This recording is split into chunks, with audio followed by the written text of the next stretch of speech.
So the fifth book I chose to use within my classroom is this picture book, which is Pink and Say by Patricia Polacco.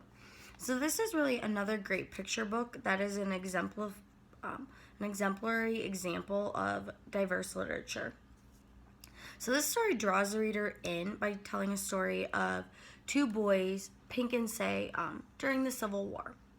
So these boys develop a very strong and unique friendship, and so this book really allows students to see into this time period. So because these boys develop such a strong bond, this book really has a strong message of friendship, and it lends itself to conversations about this time period, as well as cruelty that was shown to African American people during this time.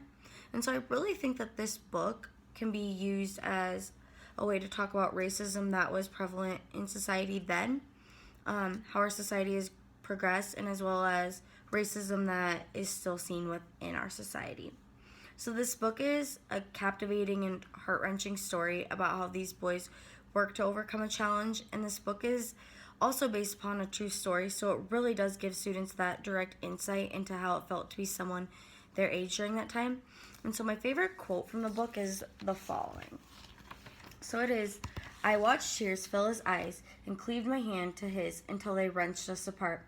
They smote him and dragged him away from me. He looked back at me and tried to say something more, but they crossed his back and nodded him and pushed him along."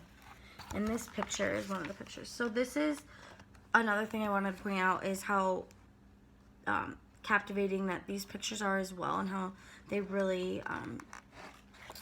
help tell the story, and also the language that Patricia Polacco uses and how it really puts that image in your mind. And I think that that's something that's really important for students to be able to try to put themselves into the perspective of what it was like to live during that time period, to really have discussions about how we treat others and how we should treat others.